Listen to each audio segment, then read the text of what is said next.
The salt-laced wind whipped through the small coastal village, carrying whispers of unease. It rustled the thatched roofs of the homes, danced through the narrow, winding streets, and tugged at the fishing nets drying on the docks. This was a village known for its vibrant silks and the bounty of the sea, but a creeping shadow had fallen upon it. Men were disappearing, vanishing without a trace, leaving behind only frightened whispers and the growing dread in the hearts of their families. The rumors spoke of a Gumiho, a nine-tailed fox spirit, beautiful and deadly, that lured men to their doom with promises of unimaginable pleasure. Into this village of hushed fear came Lee Hyun, a physician of some renown. He was a man of science and reason, yet his reputation was complicated. He was known for his skill in healing, his knowledge of herbs and remedies, but also for his insatiable appetite for the pleasures of the flesh.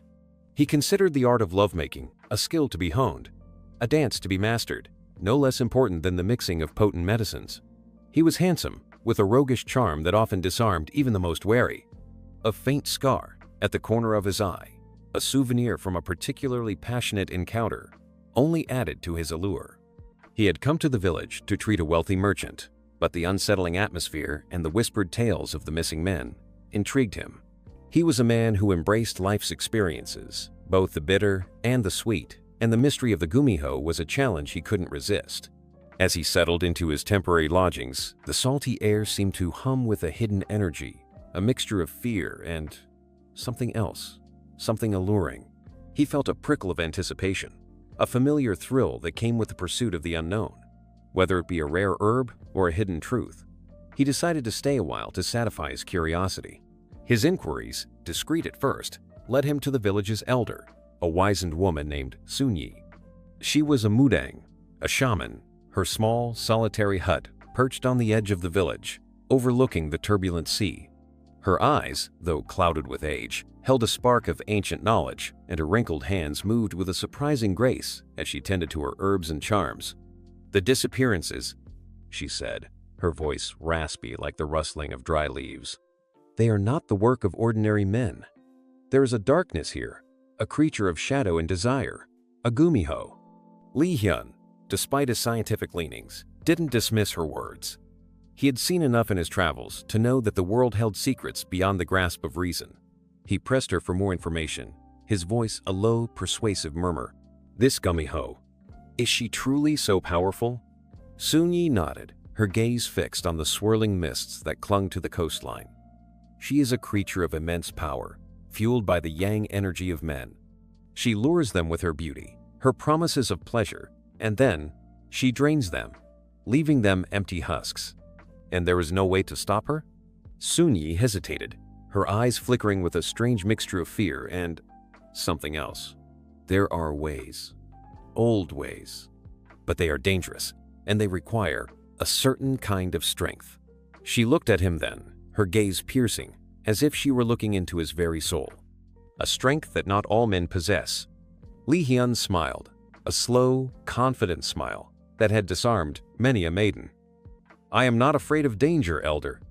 And as for strength, I have certain skills that may prove useful." He left the Mudang's hut with a renewed sense of purpose. The mystery of the Gumiho had become more than just a curiosity. It was a challenge, a test of his skills, his courage, and his unique talents. The night was dark, the wind was howling, and the scent of the sea was tinged with something else, something sweet and intoxicating. It was the scent of danger, and Lee Hyun was drawn to it like a moth to a flame. He would find this Gumiho, and he would unravel her secrets. The next evening, driven by a potent mix of curiosity and a thrill, seeker's instinct, Lee Hyun ventured into the shadowed woods bordering the village.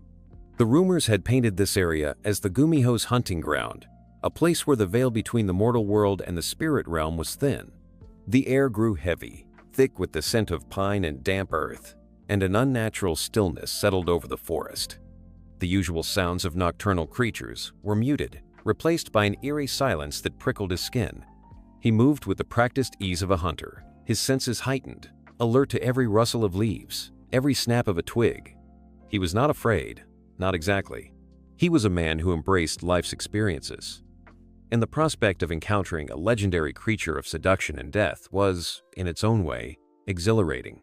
His medical training had taught him to observe, to analyze, and he applied those skills now, searching for any sign, any clue that might lead him to the Gumiho. Then, he saw her. At first, she was just a flicker of movement, a glimpse of pale skin and flowing dark hair amidst the trees. Then, she stepped into a moonlit clearing, and he was struck by her beauty. It was an ethereal, otherworldly beauty, the kind that could make a man forget his name, his purpose, his very self. Her skin was like porcelain. Her eyes were dark and luminous, and her lips were curved in a smile that promised both pleasure and pain. She wore a simple white hanbok, the traditional Korean dress, but even that couldn't conceal the curves of her body, the subtle sway of her hips as she moved. She was, without a doubt, the most beautiful woman he had ever seen. And he knew, with a certainty that went beyond reason, that she was the Gumiho. She didn't speak, but her eyes locked with his, and he felt a pull, a magnetic force that drew him closer. He could feel his heart pounding, his breath catching in his throat, but it wasn't fear that gripped him.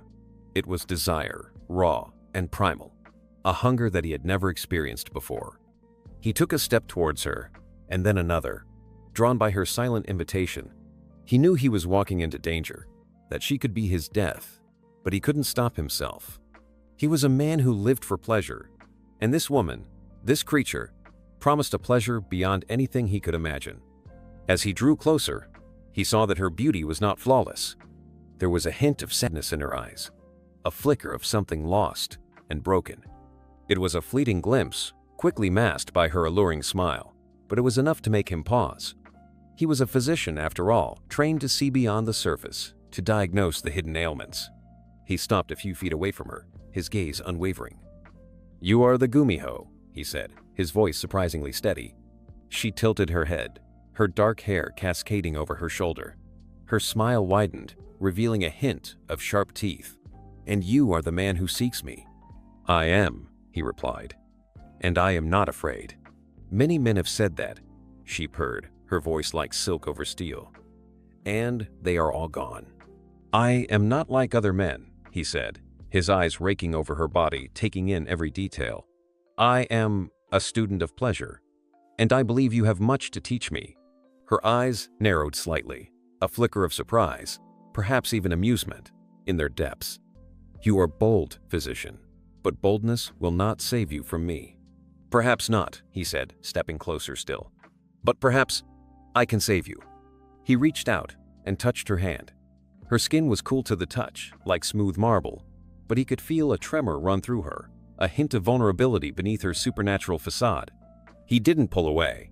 He held her gaze, his eyes filled with a mixture of desire and something else, something that might have been compassion. And in that moment, the hunt began. But it was not the hunt he had expected. It was a dance of seduction and power, of desire and desperation, a dance that would lead them both into the heart of darkness. The scent of her, a mix of jasmine and something wilder, something untamed, filled his senses. He knew he was playing with fire, but he couldn't resist the heat. He was Lee Hyun, the physician, the lover, the seeker of forbidden knowledge. And he was about to learn the truth about the Gumiho, a truth that was far more complex and far more dangerous than he could have ever imagined. She allowed his touch, a subtle tremor running through her as his fingers traced the delicate lines of her palm. It was a touch unlike any she had known in centuries, lifetimes. The memories were hazy, blurred by the endless cycle of luring and consuming. Men had touched her before, of course, but their touches were always fueled by lust, by a desperate hunger that mirrored her own. His touch was different. It was curious, probing, almost gentle. "Save me?" she echoed, her voice a low, melodious hum. "From what, physician? From myself? From whatever binds you to this existence?" he replied, his gaze unwavering. He didn't flinch from her supernatural nature, didn't recoil from knowledge of what she was. He saw the beauty, yes, but he also saw the pain, the loneliness, the shadow that clung to her like a shroud. "You speak as if you know me," she said, a hint of mockery in her tone. "I know suffering when I see it," he countered, his fingers tightening slightly around hers. "And I see it in you, Gumiho. Beneath the beauty, beneath the power, there is pain. A flicker of something unreadable crossed her face, a fleeting vulnerability that she quickly masked with a seductive smile. You are a perceptive man, Lee Hyun. But perception is not enough. You cannot save me. No one can. Perhaps, he said, his voice softening. But I can try. And I can offer you something you may not have experienced in a long time. And what is that? She asked, her voice barely a whisper. Pleasure, he said, his eyes locking with hers. Not the fleeting, desperate pleasure of a stolen life force, but the true pleasure of connection, of shared experience. He stepped closer, invading her personal space, the scent of him, a mix of herbs, sweat, and something undeniably masculine, filling her senses. She didn't retreat, though a part of her, the ancient, primal part, urged her to strike, to drain him, to add his life force to the countless others she had consumed. But another part of her, a part that she had long suppressed, was intrigued. You think you can pleasure a Gumiho? She asked, a challenge in her voice. I know I can, he replied, his confidence unwavering. He released her hand and, with a slow, deliberate movement, reached out and touched her cheek. His fingers traced the delicate curve of her jawline, the soft skin beneath her ear. She shivered, not from cold, but from a sensation she had almost forgotten. The sensation of being touched, not as a vessel, not as a source of energy, but as a woman. He leaned closer, his breath warm against her ear. I know your secret, he whispered. I know that you are not what you seem. I know that you are Meihua. Her eyes widened, the carefully constructed mask of the Gumiho shattering for a moment, revealing the frightened, trapped woman beneath. The name, her true name, spoken aloud after so long, was like a shard of glass piercing her heart. How? She breathed, her voice trembling. The Mudang, he said. She told me parts of your story, and I saw the rest in your eyes. He cupped her face in his hands, his thumbs gently stroking her cheekbones. I know you are not a monster, Meihua. You are a victim. And I want to help you. Tears, shimmering like moonlight on water, welled up in her eyes. Tears she hadn't shed in centuries. Tears of sorrow, of longing, of hope. It's too late, she whispered, her voice choked with emotion. I am bound to him, to Choi Jin-ho. He holds my soul. Then we will break the bonds, he said, his voice firm, resolute. We will find a way. Together. He leaned in and kissed her. Not a predatory kiss, not a kiss of lust, but a kiss of tenderness, of compassion. A kiss that promised not oblivion, but salvation. And in that kiss, the Gumiho began to fade, replaced by the woman, by Meihua, who had been lost for so long. The battle was far from over, but for the first time in centuries, Meihua felt a flicker of hope, a spark of warmth in the cold, dark prison of her existence. And it was all thanks to the touch, the words, the kiss of a mortal man who saw not a monster, but a woman in need of saving. The physician, Lee Hyun, had begun his treatment, not with herbs and potions, but with the most potent medicine of all, human connection. The kiss deepened, a slow, sensual exploration that ignited a fire within Meihua she had thought long extinguished. It was a stark contrast to the forced, brutal encounters she had endured under Choi Jin-ho's control.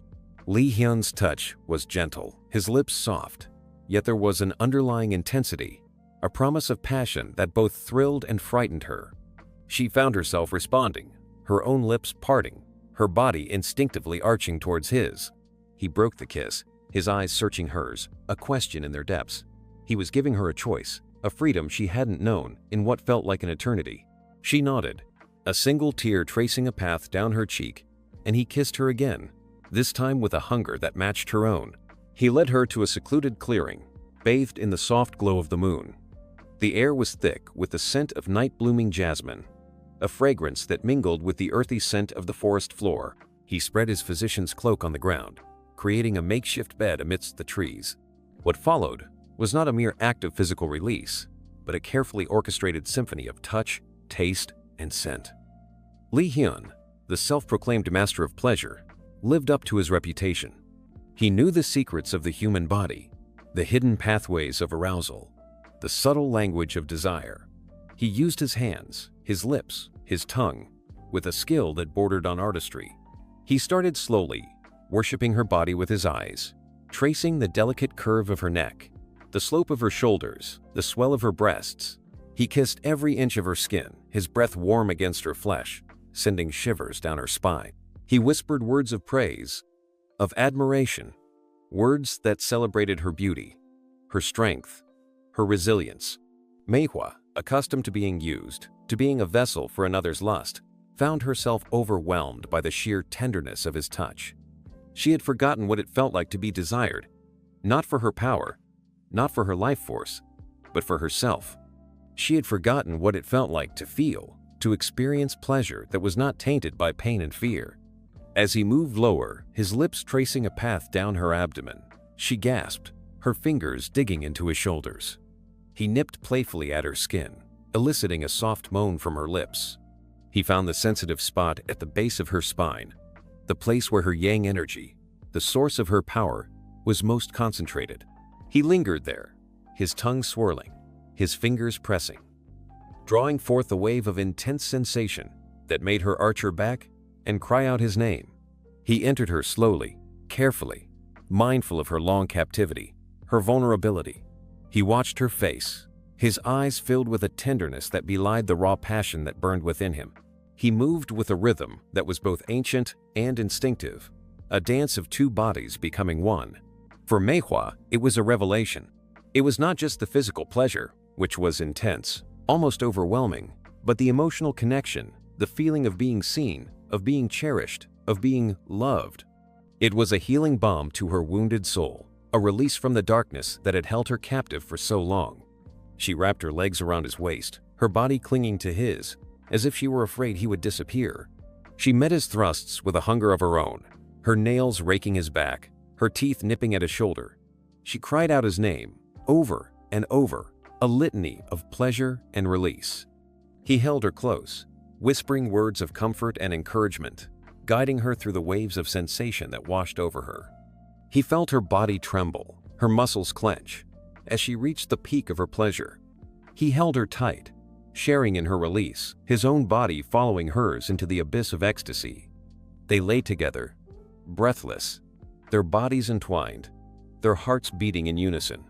The moon cast a soft glow upon their naked forms, illuminating the tears that streamed down Meihua's face, tears of joy, of release, of gratitude. "Thank you," she whispered, her voice hoarse with emotion. You have given me back a part of myself I thought was lost forever." He kissed her forehead, his hand stroking her hair. "You were never lost, Meihua. You were just hidden. And I was fortunate enough to find you." They lay in silence for a long time, listening to the sounds of the forest, the gentle rustling of leaves, the distant hooting of an owl.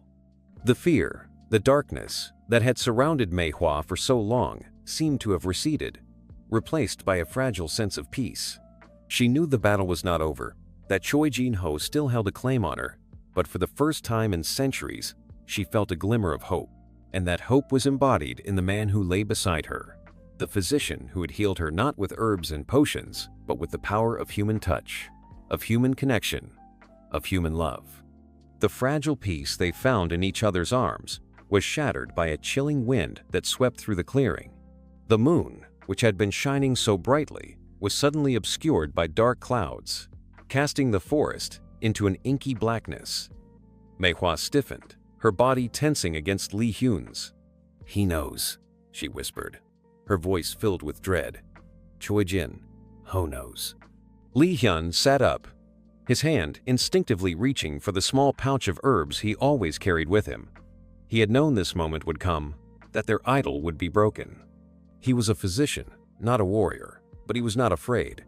He had faced death before, and he would face it again if necessary to protect Meihua. "We need to get back to the village," he said, his voice firm. "To Sunyi. She may be able to help us." They dressed quickly, their movements hurried, their earlier intimacy replaced by a shared sense of urgency. As they emerged from the clearing, they were confronted by a scene of chaos. The village, which had been so quiet and peaceful, was now ablaze with flickering torchlight. The air was filled with screams and the clash of metal. Choi Jin-ho, his face contorted with rage, stood in the center of the village square, surrounded by a group of men armed with swords and clubs. He was dressed in richly embroidered robes, a stark contrast to the simple attire of the villagers. His eyes, usually cold and calculating, were now burning with a furious, almost demonic light. "Where is she?" he roared, his voice echoing through the night. "Where is the treacherous Gumiho? Where is Maehwa?" The villagers cowered before him, their faces pale with terror. They knew his power, his cruelty. They had seen what he was capable of. Lee Hyun stepped forward, placing himself between Choi Jin-ho and the terrified villagers. Maehwa stood beside him, her hand clutching his, her body trembling but her eyes filled with a newfound determination. "She is here," Lee Hyun said, his voice calm but resolute, "and she is no longer yours." Choi Jin-ho's gaze fixed on Lee Hyun, his eyes narrowing with contempt. "You?" he sneered. "A mere physician. You dare to defy me?" "I am not defying you," Lee Hyun replied. "I am protecting an innocent woman from a monster." Choi Jin-ho laughed, a harsh, grating sound that sent shivers down the spines of the villagers. "Innocent? She is a Gumiho, a creature of darkness, a demon who feeds on the life force of men. She was a woman before you made her into that," Lee Hyun countered. "You stole her life, her freedom, her very soul. You used your dark magic to bind her to your will." Choi Jin-ho's face twisted with fury. "She is mine," he shrieked. "I bought her. I paid for her. She belongs to me." He raised his hand, and a dark, swirling energy began to coalesce around him. The air crackled with power, and the villagers cried out in fear. "Maehwa," he commanded, his voice dripping with venom. "Come to me, now." Maehwa felt the pull of his magic, the invisible chains that bound her to him. She struggled against it, her body shaking with the effort, tears streaming down her face. I can't," she gasped, her voice filled with pain. He has my soul." Lee Hyun turned to her, his eyes filled with a fierce determination. "He does not have your soul, Maehwa. He has a piece of it, perhaps, but not all of it. You are stronger than he is. You can break free." He took her face in his hands, his thumbs wiping away her tears. "Remember what we shared, Maehwa. Remember the pleasure, the connection, the love. That is your power. That is your strength. Use it." He kissed her then, a desperate, passionate kiss that was filled with all his love, all his hope, all his belief in her. And in that kiss, something shifted. The dark energy that surrounded Choi Jin-ho flickered, weakened. Maehwa felt a surge of power within her, a power that came not from darkness, but from light. She pulled away from Lee Hyun, her eyes blazing with a newfound fire. She turned to face Choi Jin-ho, her body no longer trembling, but radiating with a strength that surprised even her. "I am not yours," she said, her voice clear and strong. "I am Maehwa, and I am free." She raised her hands, and a blinding light erupted from her, pushing back the darkness that surrounded Choi Jin-ho. The villagers gasped, shielding their eyes from the sudden brilliance. The final confrontation had begun. Choi Jin-ho recoiled, shielding his eyes from the radiant light emanating from Maehwa. He had underestimated her, underestimated the power of human connection, of love. He had thought her a mere plaything, a vessel to be used and discarded. He had not anticipated her rebellion, her defiance. "You dare betray me?" he roared, his voice laced with disbelief and fury. He unleashed a torrent of dark energy, sending bolts of black lightning crackling towards Maehwa. But she stood firm, her body bathed in the brilliant light. She deflected his attacks with ease, her movements fluid and graceful, as if she were dancing with the wind.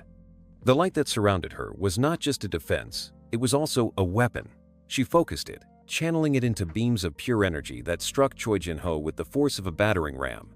He staggered back, his robe singed, his face contorted with pain. He had never encountered such resistance, such power. He had always relied on fear, on intimidation, on the dark magic he had learned from forbidden texts. But this was something different. This was the power of the human spirit, the power of love and freedom. Lee Hyun, watching the battle unfold, felt a surge of pride and admiration for Maehwa.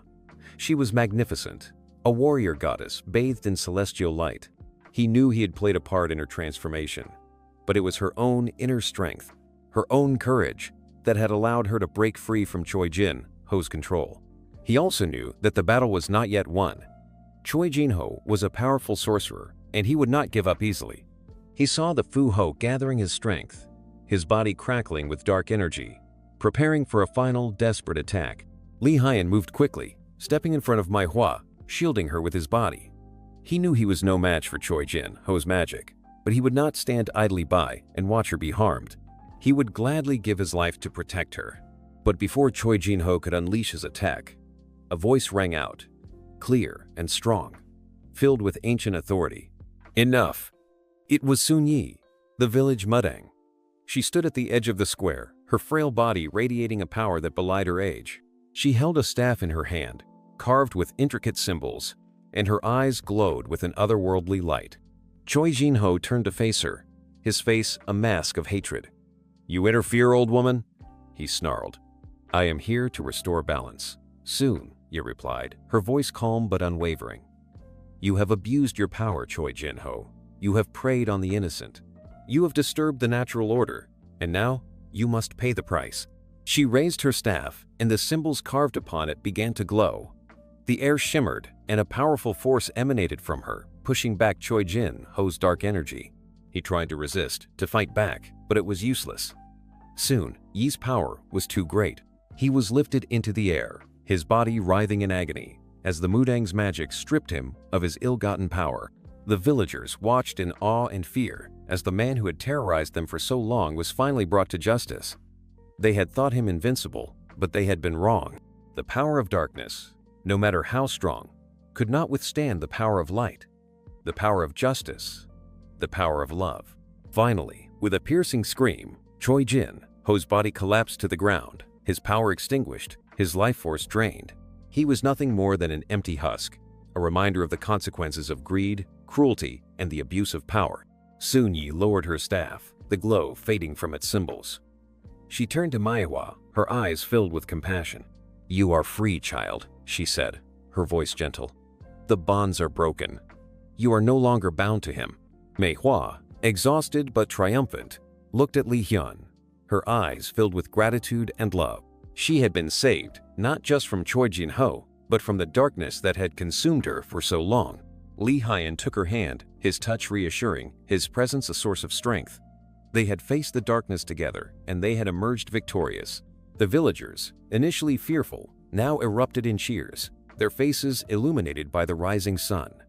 The shadow that had hung over their village for so long had finally been lifted.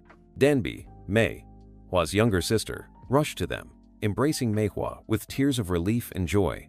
She had lived in fear for her sister's life, and now, finally, they were reunited. Li Hyun later wedded Danbi. They lived a long life, full of love and happiness. Li Hyun and Mai Hua, with Danbi, stood together, watching the sunrise, their hearts filled with hope and gratitude. They had found love and freedom in the most unexpected of places, in the heart of darkness, amidst the whispers of fear. And they knew that, together, they could face anything. The village was safe, the balance restored, and a new day had dawned, filled with the promise of a brighter future.